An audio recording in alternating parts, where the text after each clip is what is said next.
मेवात के नूह में जलाभिषेक यात्रा पर हुए पथराव के बाद जो हालात हैं बेहद तनावपूर्ण बने हुए हैं। आप देख सकते हैं नूह के अंदर ही हम मौजूद हैं और किस तरीके से जो पुलिस की गाड़ी है, एसएचओ की गाड़ी और साथ ही ये जो दूसरी गाड़ी है उसको क्षतिग्रस्त कर दिया गया है। आप हालात यहाँ के देखकर अंदाज़ा लगा सकते हैं कि किस तरीके से जो उपद्रव है वो यहाँ पर मचा था। जो पुलिसकर्मी थे वो खुद किसी तरीके से अपनी जो जान बचाकर है वो भागे। आप देख सकते हैं यहाँ पर जो पुलिसकर्मियों की जो हेलमेट है वो यहाँ पर पड़े हुए हैं।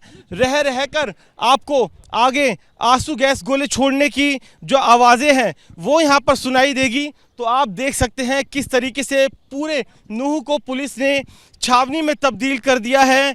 लोगों को घर में रहने की अपील की गई है। जो इंटरनेट सेवा है उसको सस्पेंड करने की जो कार्रवाई है वो प्रशासन कर रहा है जिससे हालात को काबू किया जा सके। अपने कैमरामैन से कहूँगा आगे आगे आपको लेकर चले जल्दी। किस तरीके से जो हालात हैं वो बेहद तनावपूर्ण बने हुए हैं। आम आदमी जो भी मिला उपद्रवियों ने उनके ऊपर पथराव किया, पुलिसकर्मियों की गाड़ी में तोड़फोड़ की। और आप देखिए सामने किस तरीके से लगातार पुलिस की तरफ से जो आंसू गैस के गोले हैं वो यहाँ पर छोड़े जा रहे हैं जिससे कि जो उपद्रवी हैं उनको काबू किया जा सके। लगातार एक तनाव की स्थिति बनी हुई है मेवात के नूह के अंदर। पहले से ही इस शोभा यात्रा की जो इजाज़त है वो ली गई थी। इस बात का अंदेशा जताया गया था कि शोभा यात्रा को एक समुदाय के द्वारा निशाना बनाया जा सकता है, कुछ उपद्रवी उपद्रव फैला सकते हैं। बावजूद उसके कहा जाए कि एक इंटेलिजेंस का फेलियर की इस तरीके से शोभा यात्रा निकली और उस आशंका को सही होते हुए पुलिस ने देखा और शोभा यात्रा के ऊपर पथराव हुआ। तो आप देखिए किस तरीके से जो हालात वो पूरे नूह के अंदर तनावपूर्ण बने हुए हैं और लगातार पुलिस की तरफ से आंसू गैस के गोले भी छोड़े जा रहे हैं जिससे स्थिति को नियंत्रण में लाया जा सके। तो बेहद तनावपूर्ण स्थिति मेवात के अंदर जहां पर उपद्रवियों ने शोभा यात्रा को अपना निशाना बनाया और उसके बाद देखते ही देखते जो हालात हैं स्थिति वो नियंत्रण से बाहर हो गई। और आप देख सकते हैं किस तरीके से लगातार पुलिस की तरफ से आंसू गैस के गोले छोड़े जा रहे हैं। गाड़ियों को, पुलिस की गाड़ियों को निशाना बनाया जा रहा है। लगातार पुलिस पेट्रोलिंग करते हुए और आपको आवाज़ें सुनाई दे रही होंगी किस तरीके से आंसू गैस के गोले हैं वो पुलिस की तरफ से छोड़े जा रहे हैं। तो बेहद तनावपूर्ण स्थिति। और आप अगर उस तरफ देखेंगे तो कैसे वहाँ पर भीड़, मेरे कैमरामैन दूसरी तरफ दिखाएं, देखो भीड़ है जो कहीं ना कहीं पुलिस के साथ पत्थरबाजी करते हुए इस चौक से लगातार पुलिस दूसरी तरफ जो दंगाई है उनको खदेड़ने का काम कर रही है। एक दूसरे समुदाय की जो जनसंख्या है वो बहुत ज़्यादा है इस तरफ और उसके बाद ये पुलिस ने यहाँ पर कार्रवाई की है। लगातार पूरे इलाके को अब छावनी में तब्दील कर दिया गया है। आप देखिए ये सामने हरियाणा पुलिस की गाड़ी, इस पर आपको पथराव के निशान नज़र आ जाएंगे। ये सामने एसएचओ की गाड़ी जो अर्टिगा है उसका शीशा पूरी तरीके से टूटा हुआ है और आमने सामने की स्थिति उपद्रवी और पुलिसकर्मियों के सामने नूह के अंदर बनी हुई है।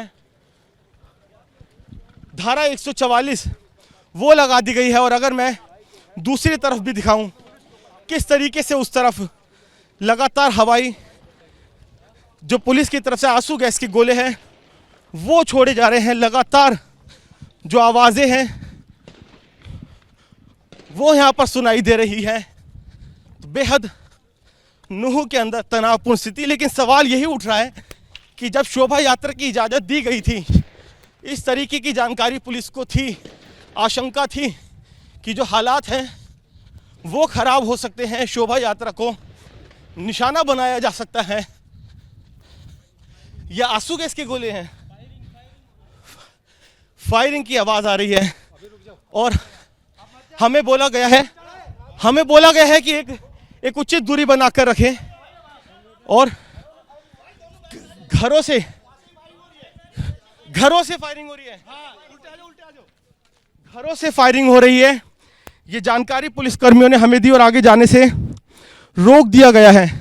तो आप अंदाजा लगाइए कि हालात जो है वो नूह के अंदर किस तरीके से विस्फोटक और खतरनाक हो चुके हैं। हालात बेकाबू है, स्थिति तनावपूर्ण बनी हुई है नूह के अंदर। आप इधर चौराहे पर आप देख सकते हैं किस तरीके से जगह जगह इलाकों में जो उपद्रवी है वो चौराहों पर खड़े हुए हैं और पुलिस के सामने कहीं ना कहीं चुनौती देते हुए नजर आ रहे हैं। आप देखिए वो सामने आपको कितनी बड़ी संख्या में जो उपद्रवी है वो नजर आ जाएंगे और अब पुलिस की जो टीम है वो धीरे धीरे आगे बढ़ रही है। किस तरीके से आगे आगजनी भी की गई है, आपको जो धुआं है वो साफ नजर आ रहा होगा। तो पुलिस को जो उपद्रवी है लगातार एक चुनौती देते हुए बेहद तनावपूर्ण हालात मेवात के अंदर लगातार बने हुए हैं।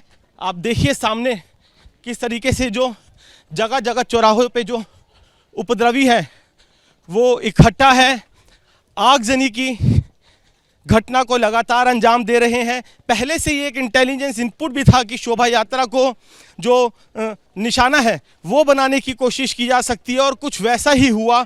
और उसके बाद देखते ही देखते पूरे नूह के अंदर जो स्थिति है वो तनावपूर्ण बनी हुई है। देखिए सामने चौराहे पर किस तरीके से जो बड़ा टायर है उसको यहाँ पर जलाया हुआ है। हालांकि जो पुलिसकर्मी है वो भी एक सुरक्षा घेरा बनाकर आगे धीरे धीरे बढ़ते हुए, जिससे कि जो ये उपद्रवी है इनको खदेड़ा जा सके। जगह जगह चौराहों पर इसी तरीके के हालात, टायर जला दिए गए हैं, पुलिस की जो गाड़ियां हैं उसको आग के हवाले कर दिया गया है। पूरा नूह कुछ इसी तरीके से काले धुएं में घिरा हुआ नजर आ रहा है।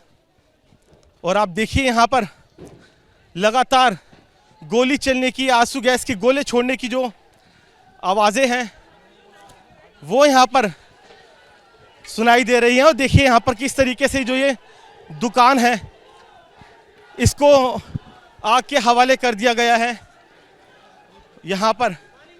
और दोनों ही पक्ष कहीं ना कहीं जो दोनों समुदाय हैं वो अब आमने सामने। किस चीज़ की दुकान थी भाई साहब? किसकी दुकान थी? ये भगत जी की थी, कपड़ों की। एक भगत जी हैं, इस भाई की इनकी दुकान। हाँ जी। तो किन लोगों ने आग लगाई है? ये मुसलमानों ने आग लगाई थी। ये हिंद अंदर बम भी डाले गए थे क्या? पता नहीं जी, ये टुकड़ी वगैरह है इसमें। अचानक से हमला कर दिया मुस्लिम हाँ जी, हाँ जी। किस तरफ से आए थे? सारे उस तरफ से आए थे और एकदम अचानक से हमला करा थे। प्रशासन की कमी से हुआ था। प्रशासन अगर कुछ करता तो शायद ये नहीं होता। अब ये 50 आदमी डोल रहे, अब क्या होना है किसी का?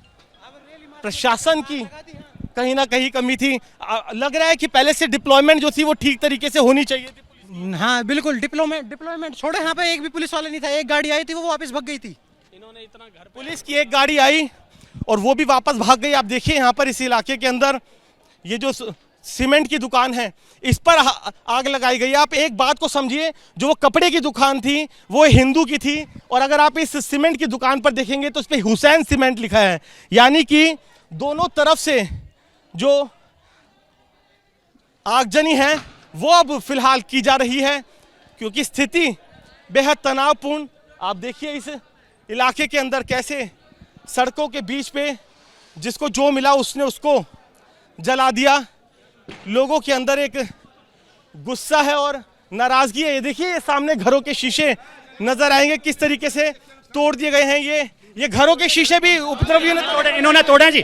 इन्होंने दुकान लूट लिए, पुजारी के पैसे लूट लिए और मोटर इन्होंने तोड़ा है जी। और ये कसाई भी है इस मोहल्ले में, इन्होंने आग लगा दी। कौन लोग थे, कौन से समुदाय के थे? एक बल्ला है नंगली का, मुसलमान है। और एक कसाई भी हैं। और एक फिरोजा का लड़का है और एक क्या नाम है इसका है शहीद का, बीजेपी से है, जो उसका भतीजा शराब पीता है, जो अपने आंखों से देखा। हमारे घर पे पूरे में पथराव करा है और डकैती करी है, दुकान जला दी। बल्ला नाम है, नंगली का है। हमारे पंडित जी को मारा है, दुकान को आग के हवाले कर दिया। यही मंदिर की पुजारी की जी, वो मंदिर के पुजारी के जो पैसे हैं वो लूट लिए गए, लेकिन स्थिति नियंत्रण में रहे। ये देखिए, मैं कैमरामैन दिखाएंगे, यहाँ पर ये जो ईंटें हैं, ये पत्थर यहाँ पर गवाही दे रहे हैं कि किस तरीके से जमकर बवाल काटा गया, जो पथराव है वो किया गया है। सवाल यही उठता है कि इतना कुछ इनपुट, ये देखिए पुलिसकर्मी खुद खून से लथपथ। ये आपको चोट लगी है, आपके साथी को? आप देखिए इनको, पुलिसकर्मी आपको यहाँ पर घायल, खून से लथपथ नजर आएंगे। और जो हालात है ये बेहद तनावपूर्ण इस इलाके के अंदर बने हुए हैं। सर, यहाँ पर अचानक से हमला हुआ? बिल्कुल अचानक हुआ इसमें हमला। कौन से समुदाय के लोग थे? मुस्लिम समुदाय के। जनसंख्या किस तरीके से परिस्थितियां, क्या इसका फर्क है? 80% कौन से समुदाय? मुस्लिम है। अभी आगे भी मैं कुछ शोर शराबा सुन रहा हूँ, आगे क्या है? वो दूसरे समुदाय का है इलाका? हाँ, यहीं तक हुआ, आगे नहीं, आगे फिर बहुत आगे मेडिकल रोड पे। तो कैसे हमला हुआ? क्या अचानक से भीड़ भागती हुई क्या हुआ, क्या अपनी आंखों देखी? पहले बजरंग दल वाले आए थे शोभा यात्रा निकालने के लिए, उन पे हमला किया उन्होंने। उसके बाद फिर आग वाग लगा दी रोड पे वहाँ पे। फिर उसके बाद यहाँ एक बाबा जी था मंदिर में, वो पीट दिया। बस उसके बाद फिर पथराव करा। मैं उधर देख रहा हूँ एक दुकान में आग लगी है, उस पे हुसैन सीमेंट लिखा है, तो वो भी तो दूसरे समुदाय की हुई। वो उसने बोर्ड नहीं देखा होगा, लगा दी होगी भीड़ में, आग भीड़ में लगा दी होगी। और पता नहीं किसने लगाई, खुद भी लगा दी। कहीं ना कहीं हालातों को काबू करने की कोशिश, और वो देखिए किस तरीके से जो आगजनी है वो पूरे इलाके के अंदर की गई है। मेरे कैमरामैन दूसरी तरफ दिखाएं, लगातार पुलिस इलाके के अंदर पेट्रोलिंग करते हुए, जिससे कि जो हालात है उसको काबू किया जा सके। बेहद गंभीर आरोप लग रहे हैं कि जो यात्रा थी, जो शोभा यात्रा थी, उसको पहले निशाना बनाया गया और उसके बाद जो एक दूसरे समुदाय के जो इलाके हैं वहाँ पर वो भीड़ घुसी और उसके बाद घरों में, दुकानों में आग लगा दी। और फिलहाल हालात को काबू करने के लिए जो पुलिस है वो यहाँ पर अब डिप्लॉय की गई है। लगातार पेट्रोलिंग हो रही है, लेकिन गुस्सा और आक्रोश जो है वो लोगों के अंदर बहुत ज़्यादा नजर आ रहा है, क्योंकि पुलिसकर्मियों का यही कहना है कि अगर समय रहते पुलिस यहाँ पर पहुंची होती तो शायद हालात इतने तनावपूर्ण नहीं होते। कैमरामैन सुनील के साथ वरुण जैन, एबीपी न्यूज़, नूह, मेवात।